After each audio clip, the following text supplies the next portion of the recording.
Back then, government's view of the economy could be summed up in a few short phrases. If it moves, tax it. If it keeps moving, regulate it. And if it stops moving, subsidize it.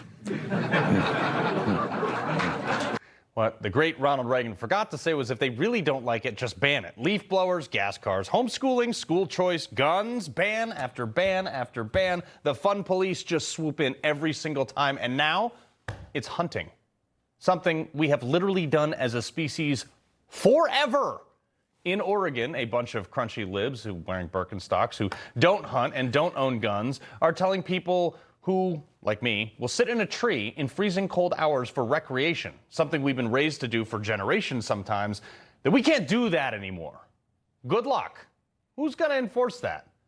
It's called the Peace Act, and it would outlaw hunting and fishing in Oregon, impacting roughly 300,000 registered Oregon hunters and 500,000 anglers. In 2019, more than $1.2 billion was spent on hunting and fishing in Oregon. Not even talking about the sporting stores where you go buy the ammo and the clothes and all that stuff. Supporting over 11,000 jobs. And it's not just hunting and fishing. These libs are gunning for everything. They want you to end farming. You can't slaughter your own animals in a farming agricultural setting. You can't even neuter your dog. Oregon's cattle industry contributes almost $1 billion annually to the state economy. More than 2,000 people are employed as part of that food manufacturing pipeline. I love it when people without guns try to tell people with guns what they can and can't do with those guns. Legendary outdoorsman and musician and winner of the American Outdoorsman Sportsman of the Year, Ted Nugent, my man. Let's just go to Oregon and start hunting stuff. I got to tell you, Carl, I get high on truth, logic, and common sense. And when I watch Carl Higbee, I'm absolutely stoned. God bless you, sir.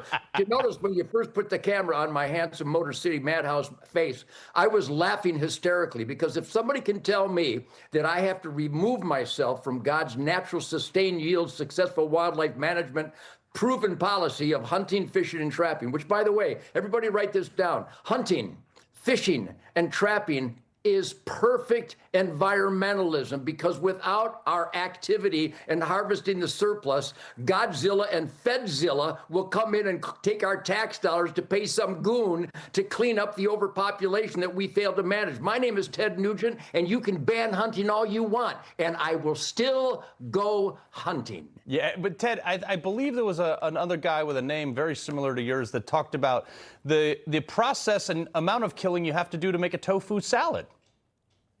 Yeah, I educated the world. Joe Rogan picked up on it because nobody had ever heard it before because our anti-education system made sure that kids didn't know where life came from. And if you want to kill the most things, have a salad, because the farmer with his disc and his plow and his Monsanto chemical warfare will kill every shrew, every vole, every ground squirrel, every gopher, every quail, every pheasant, every snake, every turtle, every frog, so you can have a death-free salad. I laugh in their face. You know, I used to go to Richard Pryor to get a laugh. I don't have, it doesn't matter whether Richard Pryor is still here. Just listen to a Democrat, and you might pee your pants laughing so hard. They are so mentally ill. But I got an organization, HunterNation.org.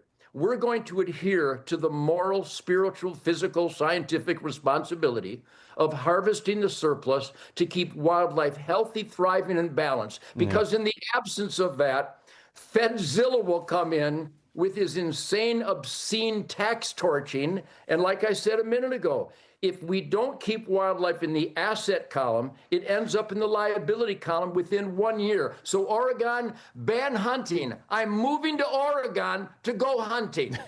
But Ted, this is the thing. Like, I live in Connecticut where people in like Westport or Weston or something, they banned deer hunting. And now like every third car is hitting a deer on their way to drop their kids off at school. And they're like, I don't know what's going on here. There's a real a painful, heartbreaking dichotomy here, Carl, and you know this, living in Connecticut, New Jersey. They're trying to ban crossbows. They're desperate to kill more deer, to save agriculture, to save the environment, to save slaughter on the highway and tax dollars and insurance money. But they're trying to ban methodologies that are absolutely proven to be effective and perfect. And let me tell you the real heartbreak. I'm active in all 50 states because all 50 states have animal rights goons infesting the wildlife management departments, the game departments, the Department of Natural Resources. So we fight against them. And I got to tell you, we're winning. Trump just opened up almost another 100 million of our We the People national and federal forests to manage wildlife in the asset column. It's so simple. Even the author of Wango Tango can figure this stuff out. Ted, I wish there were more like you, but there ain't. Ted Nugent, pleasure, my man. Godspeed, man. Venison forever. Oh, yeah. And, you know, folks, the other thing, too, is I'm on the board. I have the privilege of serving on a board called Under One Flag. It's a nonprofit. We've talked to you about it before. And we have found that taking veterans for outdoor experiences, that's the website right there. You can go donate.